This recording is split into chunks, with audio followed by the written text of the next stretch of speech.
The Trumpet Daily program begins right now. Today's world news, what it means, where it's taking us. I bring you the one and only possible message of world peace. This is a message of hope, tremendous hope. And he said unto me, you must prophesy again. The Trumpet Daily program begins right now. Well, good morning, everyone. This is Andrew Loker hosting the program live today from Edmond, Oklahoma, on the rainy campus of Armstrong College. We continue with well above average rainfall. It's a great spiritual analogy. Has been quite abundant really all year long, and it just really kept the campus looking beautiful. I was traveling recently, as I'll talk about in a moment, but not everybody's receiving the abundant rainfall like we are here. It does feel like fall outside, my favorite season of the year. I enjoy the cooler temperatures. It's just really beautiful out there now. And we're seeing some change of colors in the leaves on the trees, so that also is quite nice, although Oklahoma tends to turn quite brown and dead during the winter. We were just up in the Lake Geneva, Wisconsin area and experienced just some beautiful change of colors of the leaves on the trees up there. And we had a beautiful drive home coming from Wisconsin through Iowa into Missouri and then down on into Kansas before reaching Oklahoma. We crossed the Mississippi River, which is in flood stage in a lot of different parts of the river as it goes down. So there has been rainfall up north. It's affected the farmers, of course, and so beauty in a sense and yet curses in other ways. Driving back from Wisconsin was really rather relaxing. Spent some quality time with my family. Some of our staff, however, are stuck in airports caused by weather delays or perhaps mechanical delays. So hopefully they'll get back pretty soon. That's a frustrating thing to suffer through that in travel. I'm assisted today by the heroic Josh Sloan. He's been sick for a little while and I had to come in on this rainy morning, not feeling well at all, so I appreciate his efforts so that we could have this program live for you here today. Your regular host, Stephen Flurry, will soon be back with broadcasting now from our sister campus over in Edstone, England. He's been traveling himself quite a bit, all of us have, and actually I've been away from the program for the last few days. I don't know if he's been on. I know he wasn't on yesterday, of course, but prior to that, I don't know if he's returned to the airwaves yet, but we're anxious for that. Since his family returned to England about a week ago, he's also made a trip to Jerusalem with his father and a few others. We have the church's Gulfstream G450, and it made a round trip. It's returning home today with our pastor general aboard. The trip itself is 12,488 nautical miles, and the total flying time for this particular trip was about 29 hours from Edmond. It stopped over in Greenville, then up into Britain and down to Israel and back on its return trip. And if I'm not mistaken, I believe this is the fourth time now that we've flown our aircraft into Israel. So it's getting quite a bit of use. Of course, we had the Australasia trip. I guess it was probably a year ago now, maybe a little bit more than that. And then all of the subsequent trips, it really has been a powerful tool for the work of God. Well, we were sorry to see Mr. Stephen Flurry and his family head back to England, but it also brought some really great news for us, too, on the Edmond campus. The Turgeons are back here with us. They spent the summer serving the British and European brethren. Mr. Turgeon used to be the regional director for that region, and so I'm sure that all of the people over there really enjoyed seeing him and his wife. One of their daughters is attending the college campus over at Edstone. One of their other daughters accompanied the flight crew on this most recent trip, and so it's kind of their family spread all over the world, but we're just really happy to have them back here in Edmond now. Mr. Turgeon oversaw construction projects at Edstone. He also is a dean of students, so he was there to inspire and encourage and work with the students. He's one of our teachers at the college, and so he was also doing that while in Edstone, but we need him here back at Edmond. He is the principal of Imperial Academy, and as I said, he's a dean of students at the college campus here. His wife teaches as well, and so we're just really quite happy to have them back. They have a granddaughter here whom I'm sure they are showering with love. They haven't seen her in person for a little while, and so really a great family reunion. Happy to have them back here helping all of us out. They also, I think they touched down in Edmond for about a day or two, and then went on to Western Canada and then down into California as well. So they too have been traveling extensively. They're probably anxious to get home and to enjoy the comforts and the routine of being at home. At the Feast of Tabernacles this year, Mr. Gerald Fleury placed quite an emphasis on Jerusalem. He highlighted our first print edition of Watch Jerusalem magazine hitting the mailboxes throughout Israel last week. We have the honor of introducing God to the average Israeli with a beautiful message of hope, just as we do everywhere else around the world. And yet there's this special focus on Jerusalem. Our efforts have been focused primarily on our website, watchjerusalem.co.il. I'd encourage you to visit that website. I'll talk about that in just a moment. That website has been really a great tool for us. It is a great tool for us, and now we're very excited to have the print edition of the magazine reaching the people all over Israel, as well as different locations around the planet. So be sure to visit that website. I just printed off the head or the front page of the website to give you an idea of what you can find there. First of all, there are 3 videos by Mr. Gerald Fleury that are posted online now. 2 out of those 3 explain the prophetic role Germany plays in the Middle East as it's associated with Israel. And then the lead article, at least yesterday, was Germany Wants to Invade Syria by Richard Palmer, a man of many talents, a man that has to watch world events all over the earth. He's one of our instructors. He obviously contributes to a lot of our radio programs. He guest hosts, and he's got really a great article on Germany Wants to Invade Syria. That's the lead article on the watchjerusalem.co.il website. Other articles that are available up there is a prophesied resurgence in Israel. The little subhead says, Israel is thriving.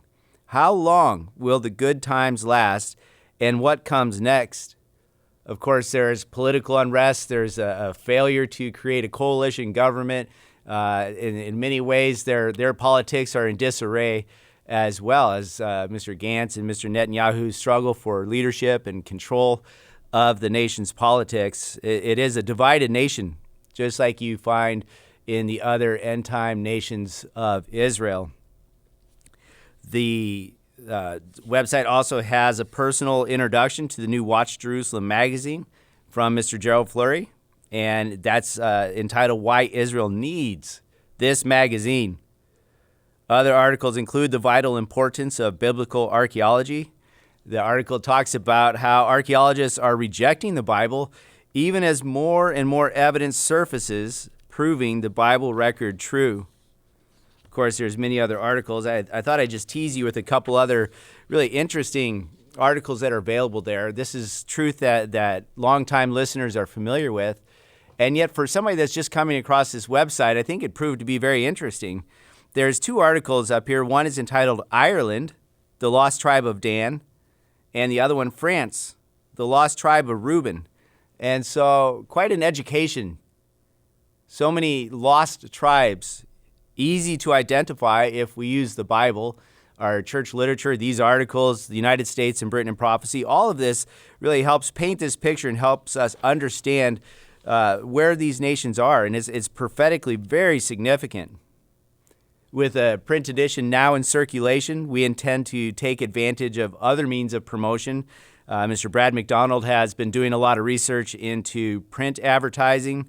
The online marketing team, Mr. Trables, Mr. Vahil, are also working on more directed online advertising to promote Watch Jerusalem since January 2016. And we've had works going on in Israel long before that. But since January 2016, you might be interested to know the church has invested more than $1 million in various projects throughout Israel, in the Middle Eastern nation of Israel.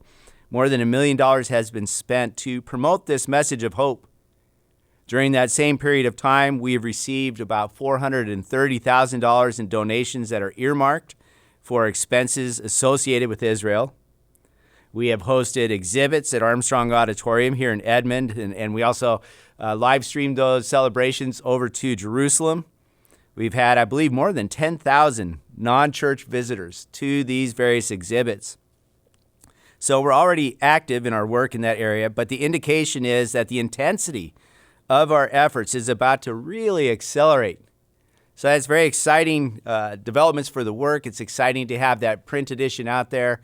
It's kind of interesting. We've not necessarily doubled, but we probably had at least a 30% increase in workload for the editorial department with no additional staff, staff that was already stretched pretty thin. And so it's just something to keep in mind for them as they produce these beautiful, just wonderful, high-quality publications for distribution. They really represent God quite well. The standard is outstanding. The articles are interesting. The videos are captivating. It's just a tremendous package and a great abundance. We have a new booklet as well. Just one last bit of news of the work that I like to cover at the start of each segment or each program that I'm able to guest host. This new booklet is something that we really want all of our listeners to have. So please visit the trumpet.com library tab to request or download a copy today. I understood yesterday that several thousand copies have already been downloaded. This past weekend, we aired a new Key of David program, the final one of the 2019 season, and that program was entitled The Book of Hebrews, What Christ is Doing Today. This is going to be our third highest producing new program of the 2019 season. We anticipate getting back into the studio in the next week or so to start the 2020 season of broadcasts. But here, the last one of the season is going to be one of the top 3 producing programs for last season. And if you just go back and look at the year 2019, it's easily going to be in the top 10, probably the 7th or 8th most responsive program of the year. The repeats that we air on the Key of David program obviously are picked based on response and what they offer and everything else. And so for this to come in the top 10, it's really exciting. By the way, I'd like to thank our volunteer operators that took calls during the feast this year. There's no way we could have handled the call volume without your sacrifice this past weekend. We just had a great weekend of response, and it does require considerable effort on the part of our in-home operators that were in hotel rooms perhaps or somebody else's home. They still volunteered, logged in, and helped us take those calls. We'll be mailing out thousands of copies of the new Hebrews booklet based on just that Key of David program. Those of us that attended the Feast of Tabernacles received a copy there. Mr. Gerald Fleury also wrote a coworker letter just days before the feast, and we promoted the new booklet on Hebrews. So at the TV response, the coworker letter, the downloads, what we handed out at the Feast of Tabernacles around the world, we've already depleted more than half of the initial printing. Just in a matter of weeks, over half of those copies are already out the door. But that's okay, because Mr. Fleury indicated that he already has more content to add to that booklet. Let me give you a sense of what you could learn and read about if you had this booklet in your possession. Again, you can get it right now off the trumpet.com website. If you go to the literature library, it's the highlighted booklet that's right there. The title is The Book of Hebrews, What Jesus Christ is Doing Today. In the table of contents, there are 5 chapters. The first is Hebrews is mainly for our day. I think it's very interesting timing that this revelation comes this late in the program. It's 2019, and here we get considerable depth and proof that this book is written for our time right now. Bible scholars would be oblivious, have been oblivious to that fact. They don't understand the relevance, and yet if you go through our booklet here and you study what's said, you find this biblical book or this Bible book of Hebrews really fits in perfectly with what's taking place today. The second chapter is the God family vision of Hebrews. God always inspires us with vision. The third chapter, our faithful high priest, our advocate that's there fighting for us, that's instructing that's appearing and helping this work really grow. The 4th chapter is, I think it's a chapter that really inspires personal action. It's entitled Called to be Teachers. It does intensify our need to prepare to serve. God has just amazing and really, just tremendously high expectation for our service. This chapter will really reinforce that point. The final chapter, the 5th chapter, is Embrace Your Father's Correction. God says he only corrects those sons whom he loves, those who respond. What a great way to finish this booklet that does make the book of Hebrews really come alive. All of this ties in perfectly with the throne of David, with activities in this end time in our future. And so please, I encourage you to get your copy today. Get into your study. It is featured on our website, as I said before. Well, when we return from a short break, I want to cover a few significant headlines or stories that are in the news right now. And so we'll take a short break and come right back.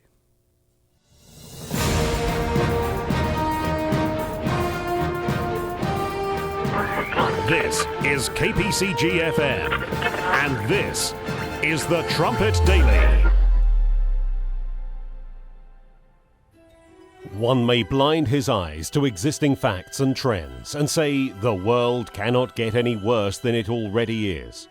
Or, if we just ignore the conditions and don't worry, perhaps they'll go away.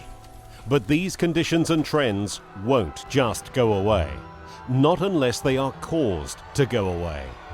The scriptures of the Holy Bible, the inspired revelation of the Supreme God, have foretold today's world conditions and trends, and give us the advance news of coming peace on earth, of universal prosperity, of happiness and joy, of veritable utopia. This is the good news of the world tomorrow, and it is absolutely sure. This coming world is vividly described in our booklet, The Wonderful World Tomorrow, what it will be like. Bible prophecy explains in detail how God will intervene to save mankind from destroying himself. Jesus Christ will return to earth, putting an end to the rule of man and restore God's government on earth. To learn much more about this prophesied utopia, please visit thetrumpet.com.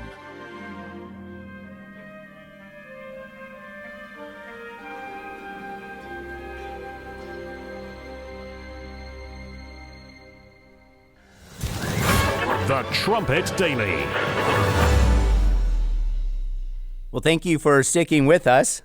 I know how anxious I am to get back into routine after a few busy weeks away from home, away from the office. I've been in the snow up to my knees in Alberta, just in one place in the parking lot. It wasn't that awful up there. The snowfall, it was absolutely beautiful. And Alberta is such a gorgeous province. I've been in the rain in St. Louis, and then I was in Lake Geneva, Wisconsin. Just wonderful, cool temperatures, crisp, beautiful, clear skies. Like I said, all the changing colors. We were celebrating God's holy days with congregations all over the world, really. Those are the areas that I was able to go visit. What blessed nations we live in. What great beauty and abundance. I spent a little time with KPCG rock stars Grant Turgeon, Brent Noctegal in Lake Geneva. I really, really enjoyed being with all of you in those areas. It's great to catch up with everyone, some wonderful friends, making new friendships all over the world. Thanks to God's work, we get to travel. We get to spend time with people we met maybe decades ago, right up into somebody that we just met that day. It's really a tremendous family building opportunity. I've also been taken aback by how many of you listen regularly to programming here on KPCG. That's really encouraging. There is a lot of effort that's poured into each and every one of the programs. They all have a different angle on our education, all of them critical to our development. I know that it takes a lot of effort on the part of the listeners, the readers, to keep up with everything that's produced. It is a great opportunity to experience just the overflowing amount of information that's offered. This radio station, KPCG, has really been, I think, a powerful tool in helping to prepare all of us for what lies ahead. It's a great component of God's work. Well, it was really hard to keep up with the news in travel. Of course, I was able to watch news on television occasionally or hear it in the car as I was traveling by radio. But so much fake news out there. It is amazing the difference between just commercial news programming and that of God's work. The non-fake version that's presented here on KPCG is not frustrating. But if you listen to other news programs, it is very frustrating to watch those news shows, regardless of their angle or bias. You struggle to find truth and meaning. It does really help when our experts here on staff analyze what's really going on and how it's biblically significant. They do so without bias or political agenda. And it just makes me pretty excited to get into the coming weeks now with our regular hosts of the various programs coming back live. Of course, some have carried on throughout the feast that we were away at. But nonetheless, we're getting back to our regular programming, our guest hosts. It's great to hear Mr. Palmer again explaining a lot of things that I don't understand all that well until he goes through it. And so I appreciate his work. Well, today is historically important for the Philadelphia Church of God, for God's work. 403 years ago on this day, Dirk Hartog's voyage in 1616 was the first recorded European discovery of Australia. Hartog and his crew aboard the Dutch East Indies Company ship Eendracht made their discovery accidentally, landing on the west coast of Australia on what is now called Dirk Hartog Island in Shark Bay. Now you might wonder, how is that important to the work today? Well, the simple answer is because we have so many wonderful Australian brethren, co-workers, employees, and students. Yes, we have Australian students at Armstrong College, both here and at Edstone. Staff members in our regional offices, some of that staff is composed of Australians. Teachers, radio hosts, special assistants to Dr. Mazar on our past digs and hopefully future digs, all of them Australians. So it's a good thing that Captain Dirk Hartog found them so they could come work for us. I'm glad they're found. Glad Australia's been discovered. Beautiful nation. And it's just great to have the Australian complement to God's great work. So yesterday afternoon, I received my trumpet brief, as I hope you did also. It's an email, a very short, succinct teaser, you could say, of a very significant news event. And if you clicked on that trumpet brief to read more, you were really treated to a deep article written by Mr. Jeremiah Jocks. He, of course, is the host of The Sun Also Rises. And his area of focus, his specialty, is on what's happening in Asia. I don't want to bombard you with advertisements constantly throughout this program, but if you don't subscribe to this feature on thetrumpet.com, you really should. I want to quote to you from that trumpet brief. This is actually from the lengthier article that was on thetrumpet.com. This was from yesterday, October 24th. Mr. Jocks said, Japan. Japan said on October 18th that instead of joining the United States-led coalition to safeguard vessels in the Middle Eastern waters, Tokyo will dispatch its own independent force to protect Japanese commercial ships navigating through the oil-rich region. They said that they want to ensure the safety of vessels related to Japan. I'm just going to kind of bounce around his piece here from thetrumpet.com and hopefully inspire you to go back there and read it. There are several different videos, radio programs that are embedded. The links are embedded on the trumpet.com website article. And it just really helps you to better understand what's taking place over there with the Japanese effort to protect their own with their own resources. It does seem a bit selfish, not quite as generous as the Allied effort. But beyond that, I think it risks creating confusion. There's a lot of militaries operating in those waters, and that could, of course, lead to problems. We don't know for sure, but as the world just kind of gathers different international forces with different motivations, different agendas, you can expect some kind of interaction there. Mr. Jocks' piece continues. The force it currently includes one Japanese warship, but they're dispatching another vessel, at least one, from Japan. The U.S.-led coalition over there, also patrolling the waters, trying to protect commercial naval traffic, includes forces from Australia, Bahrain, Britain, Saudi Arabia, the United Arab Emirates.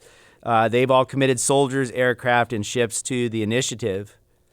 This article says the U.S. encouraged Japan, its closest Asian ally, to join. But Japan receives 80% of its crude imports from the Middle East and prioritizes close ties with Iran as part of efforts to keep that economic lifeblood flowing into the Japanese economy. As Mr. Jocks points out, the current affairs, national trade, international trade, all of this gets quite complicated in a materialistic world. You end up being allied with people that you're also opposed to. It is quite confusing. As he points out, the Japanese decision places the declining influence of the United States on display, and it also highlights Japan's quiet return to militarism. Having trouble reading today, and you wouldn't think I'd have trouble with the name Japan.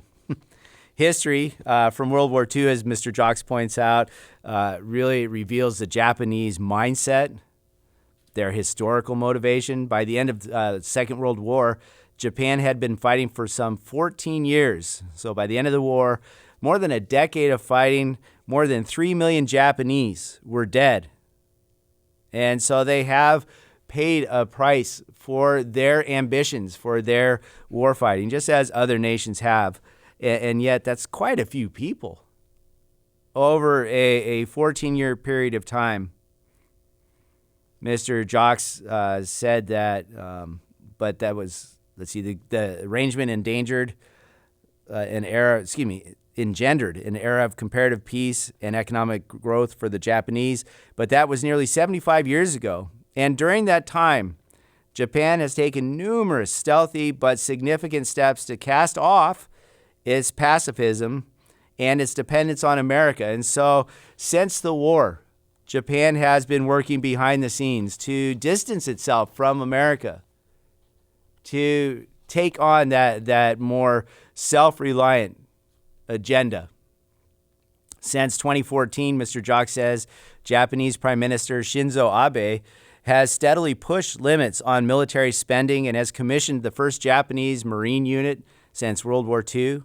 He has also pushed the development of weapon systems such as aircraft carriers and long-range missiles, all showing that Japan is ambitious for far more than self-defense.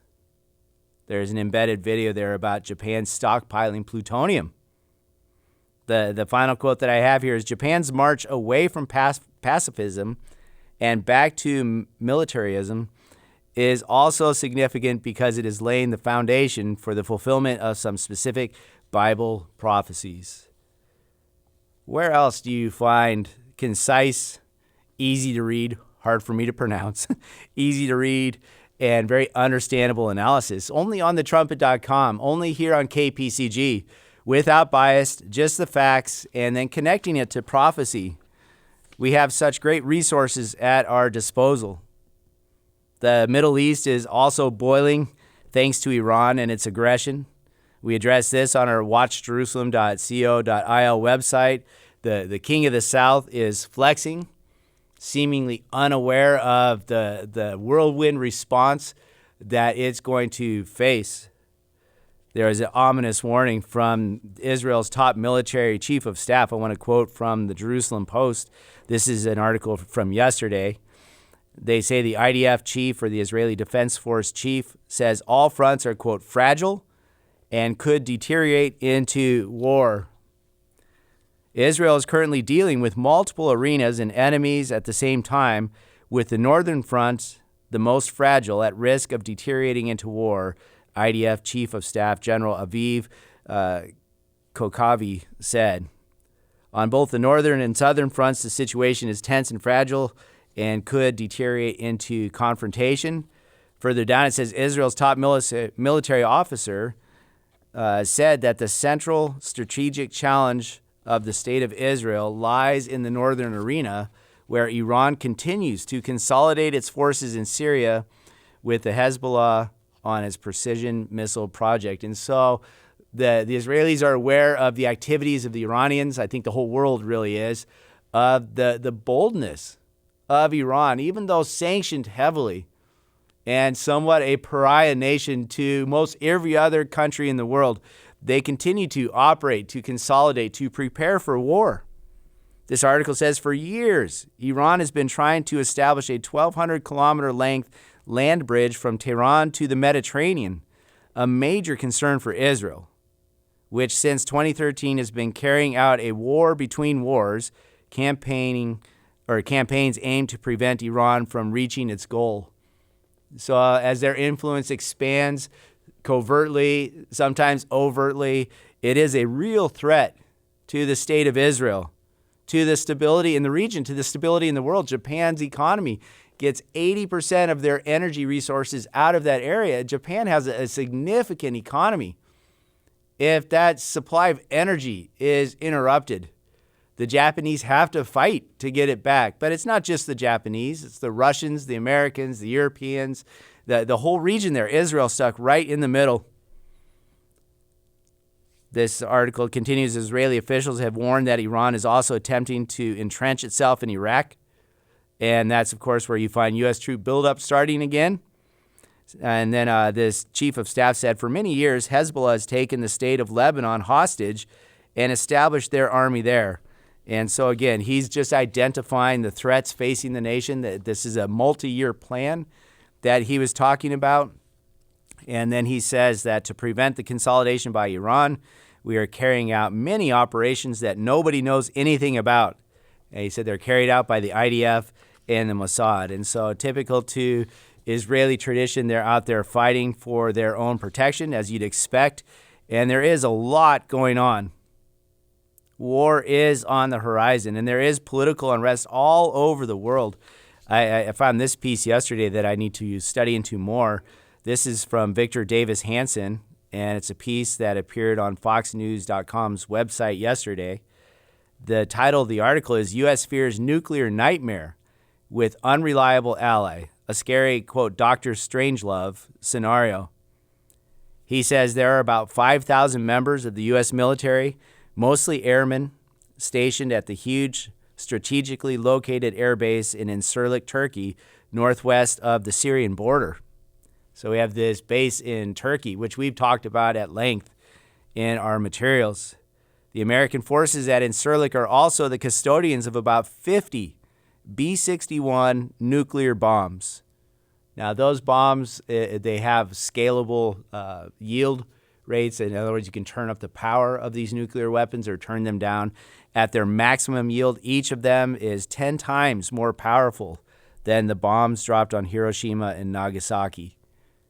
So 50 of those bombs in Turkey with the potential for 10 times the yield, each one of those, 10 times stronger than what's been used in Japan. He says no one quite knows how the American contingent could manage to secretly remove the deadly nukes from their concrete vaults, bring them out onto the tarmac, load them onto planes, and fly them out safely over Turkish objections. That, in a sense, really means that we've already lost them, doesn't it? There's really no way to evacuate those weapons from Turkey. And as you start to pay attention to some of the peripheral details of the relationship with Turkey, with our allies, with Syria, with the ongoing wars, it's quite complicated. It's far more difficult to understand than what the liberal media press points out, where they just pick one little aspect that they were against, and now all of a sudden they're for because it's contrary to Donald Trump. The more you look into these complicated issues, you see that there's really no solution. Listen to this. This continues from Mr. Victor Davis Hanson's piece. He said Turkey in the past has threatened to go nuclear itself should the U.S. ever dare to transfer the lethal arsenal.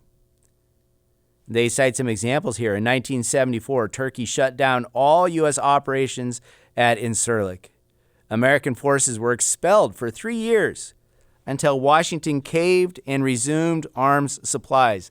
Do you think maybe there's some pressure leverage behind the scenes that we might not know about? 50 nuclear weapons that we really can't evacuate out of the country. In 2016, Turkey cut off power to the base and barred U.S. flights, fearing that the dissident Turkish generals of a failed coup attempt might use the American facility as a sanctuary. So in 1974, they shut down operations. The U.S. had to leave. In 2016, again, this time the power is cut off to the base, stopping U.S. flights. I think it's President Erdogan.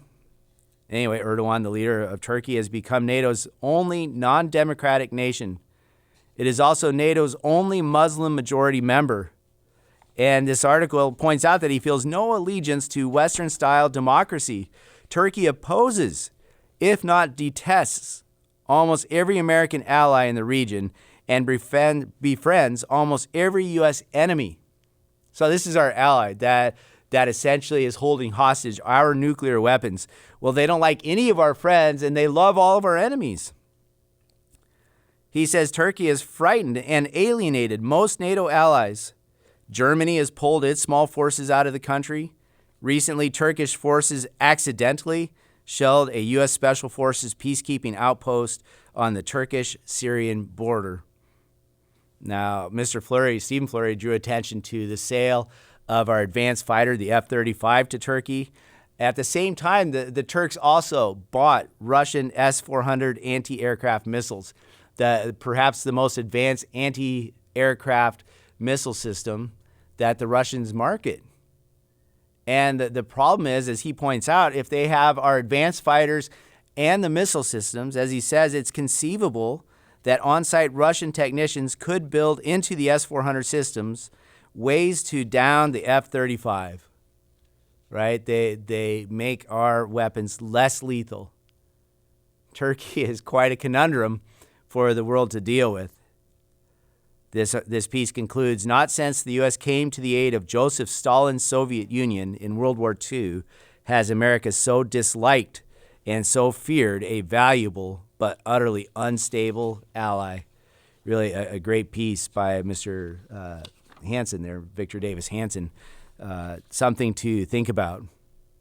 Of course, there's fighting, anger, protest against President Donald Trump. Now, at least in my mind, I find a connection. Maybe you think differently, but I think you can easily find a connection between some examples that I'm going to read to you here of rebellion and the curses that are befalling the state of California. Kind of shifting gears here, we're talking about the United States now. This is an article from the Associated Press just yesterday. Actually, I want to start with this one from CNN, also yesterday afternoon. It says, wildfire fueled by monster winds race through Sonoma County, leveling buildings. They report a raging wildfire that forced the evacuations of hundreds of Northern California homes is expected to grow, authorities said, even after it scorched thousands of acres in a matter of hours. This is all yesterday afternoon. So these explosive wildfires, once again in Sonoma County, well, they're forcing evacuations. They're destroying property. It says the blaze has claimed an unknown number of structures by early Thursday afternoon. A little further down, they say they expect it to grow. About 500 personnel were fighting the fire, officials said, but it was still 0% contained. It's just in a process of expansion right now as they try to devote resources to put an end to this blaze, to this destruction. But the problem is there's fires burning in other parts of the state as well. This report says there's 2,000 residents that were still under evacuation orders in that particular area. Another fire burned 5,000 acres in 3 hours. CNN meteorologist said at that rate, it's equivalent of a football field burning every 3 seconds. That's how fast and powerful these fires are. Lastly, it says, this is an emotional time for many of the people that have had to evacuate. It's only been 2 years since the fires that devastated our community, and for many, this will be a very stressful and anxious time. So the curses continue there. This article from the Associated Press, again, just kind of talks about the fires burning there, but it ties in Pacific Gas and Electric, the utility provider for the state of California, which filed for bankruptcy protection in January because of other fires in the last year or two. They're facing billions of dollars of damages that they and their insurance companies have to pay that were generated, the fires that were generated by equipment. People died. Their property was destroyed. They say thousands of homes over the past couple of years. And this investor-owned energy company has set aside billions of dollars for insurance companies and wildfire victims while facing a public backlash over its handling of the incidences. And so what they're pointing out here is nobody wants their property to burn, but nobody wants their power turned off. And so, again, you find a scenario that is windless. What are they supposed to do? They need power to live, to have an economy, and yet that power also brings with it the risk of sparking a wildfire, especially in this very windy season. And you just see these plagues continue. They can't figure out the problem. They can't just turn off their power and solve problems. They can't leave the power on and solve their problems. Nobody seems to ask why. Why so many problems in California? Well, their residents suffer, their economy is suffering, all of that despite these massive blessings. There's protest and anger with President Donald Trump. Somehow it's his fault. And yet, if you just look at history, as we pointed out, this is the state that attacked God's work. This is the state that continues to fight the president as it leads the nation in many ways, from my perspective. They're the national leader of liberal policies, especially in their big cities. And we've talked about the problems facing those big cities, the intensifying crime, drug addiction, homelessness, other disasters. And yet the liberal movement just marches forward as though they're presenting the solution. And if you just step back and look, it's a coincidence, the enactment of many of those liberal policies with these burgeoning problems. Now, these aren't the only issues, but just consider the priorities of this liberal state and how they're not just using common sense.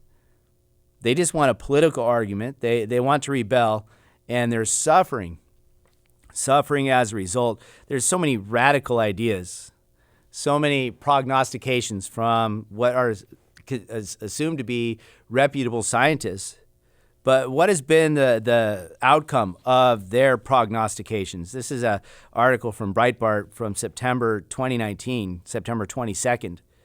The title is Climate Experts Are 0-41 with Their Doomsday Predictions. The article says, for more than 50 years, climate alarmists in the scientific community and environmental movement have not gotten even one prediction correct.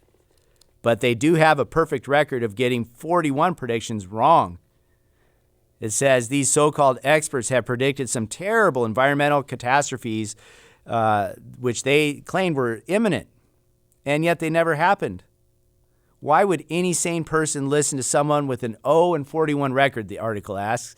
They give different scenarios. Would you counsel with an investment counselor who got it wrong every single time?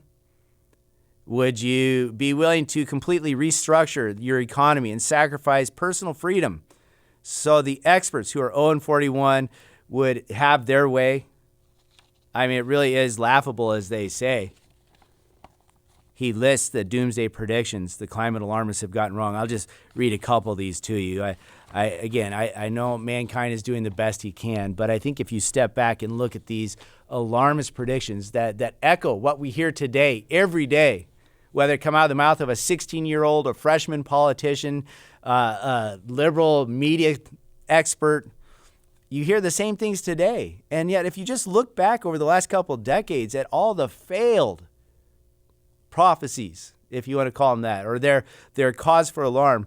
You do have to just question why today would be any different. In 1970, they predicted an ice age by 2000. 1971, the ice age came, or they said, well, it didn't come in 2000, but surely by 2020 or 2030, we'll have an ice age. 1974, space satellites show new ice age coming fast. 1974, ozone depletion, a great peril to life. 1980, I remember this one, acid rain kills all life in the lakes. 1978, no end in sight to the 30-year cooling trend. Well, we're talking about warming today, but it was cooling just a couple decades ago. No end to it. We're facing an ice age. Now we're about to boil to death within just a matter of a couple decades. 1988, the Maldive Islands will be underwater by 2018. They're not. 1989, rising sea levels will obliterate nations if nothing done by 2000. 1989, New York City's West Side Highway underwater by 2019. It's not. You can still drive it. 2002, famine in 10 years if we don't give up eating fish, meat, and dairy. Again, that warning expired 19 years ago. 2008, the Arctic will be ice-free by 2018. 2008, climate genius Al Gore predicts ice-free Arctic by 2013. In 2009, climate genius Prince Charles says we have 96 months left to save the world. 2009 also, climate genius Al Gore moves his 2013 prediction of ice-free Arctic to 2014. He was off by a year. Then in 2013, the Arctic ice-free was moved to 2015. 1966, all the oil would be gone in 10 years. 1972, oil depleted in 20 years. In 2005, they predicted Manhattan would be underwater by 2015. You could go on and on and on. You hear all of these reports of deforestation or peak oil or no more farmland or ice age, climate warming, ozone. All of these predictions with great alarm. We just have weeks left or months left to act. We have to stop manufacturing plastic straws. We have to change this, that, or the other. And yet, if you look back just over the last couple of years, it's laughable. How do they have any genuine credibility when they've been wrong so often? Now, there's no doubt, and we don't claim that man is not abusing the planet. Of course, mankind is. But these alarmist agendas are politically motivated. They're scare tactics, and maybe there's some genuine thought there, some genuine concern. But they're not realistic. They're not based in science. Now, consider, again, the priorities of the liberal states. 2 days ago, the Associated Press ran this story. Trump administration unveils new water rules for California.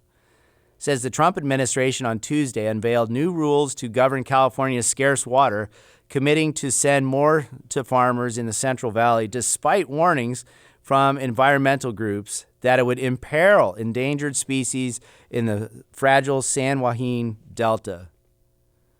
0-41 record, mind you. It says that the likely outcome of this administration's policy will result in environmental groups suing to block it.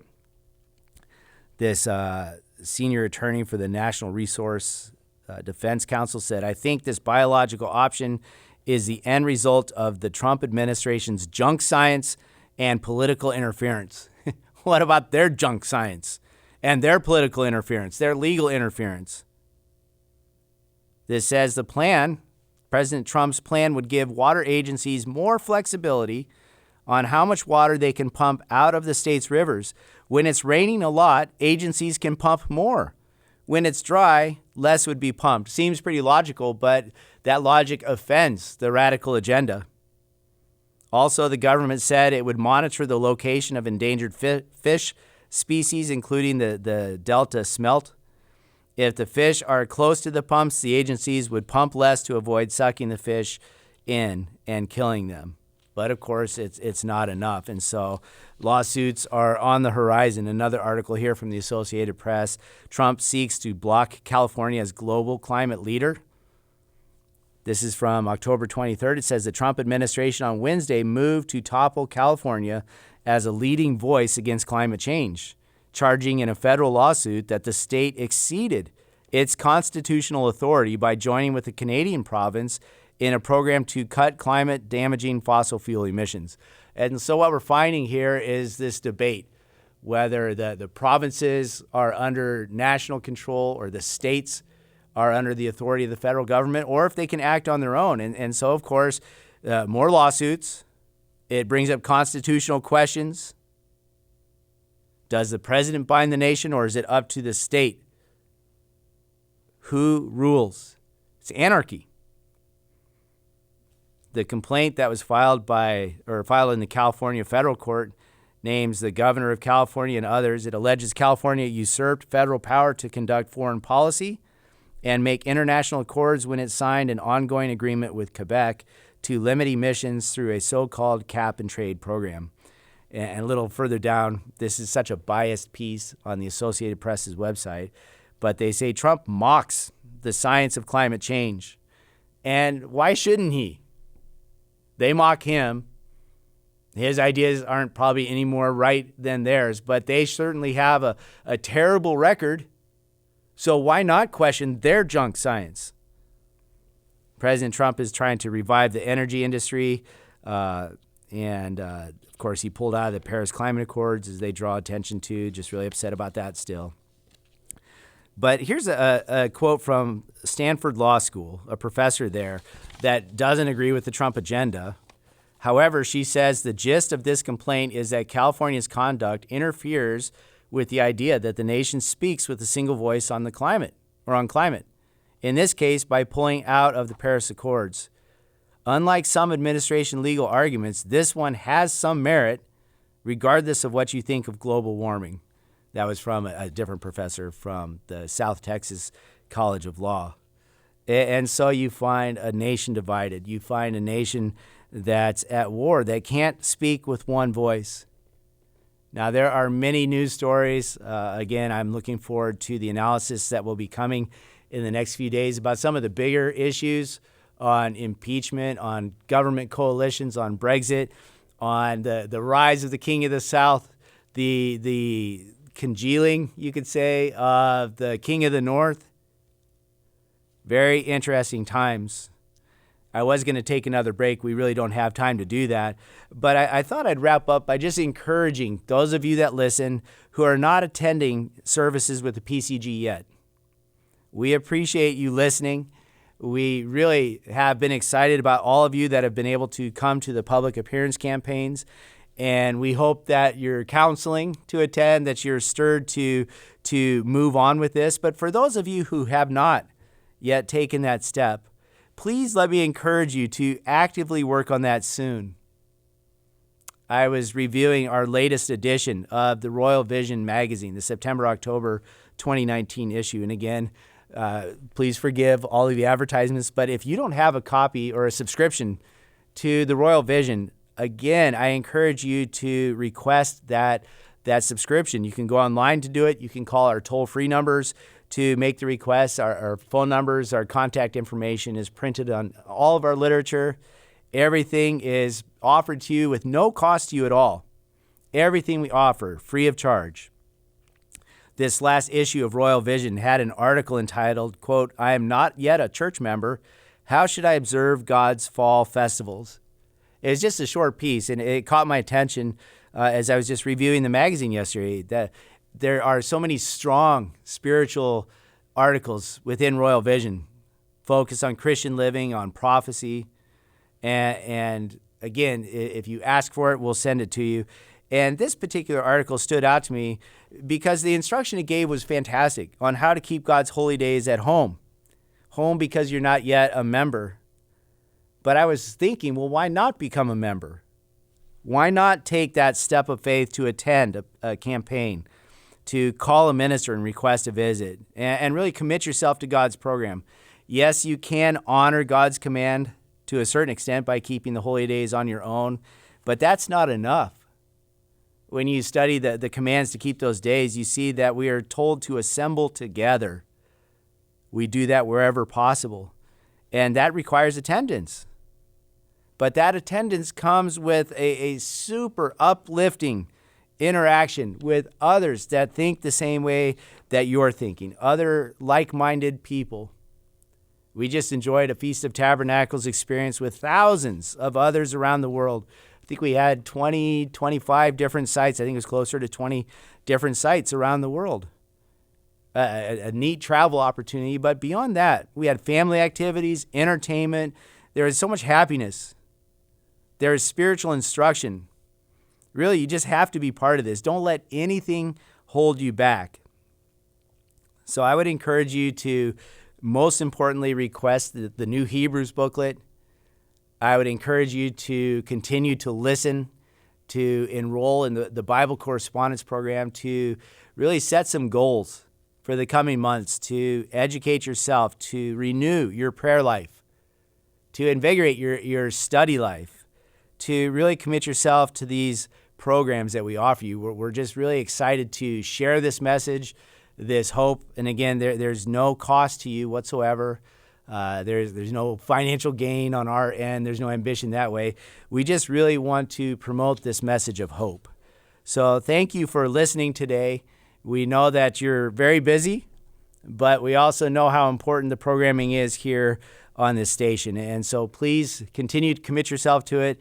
Enjoy your Sabbath and have a really productive week that's coming. Thank you for listening to the Trumpet Daily Radio program.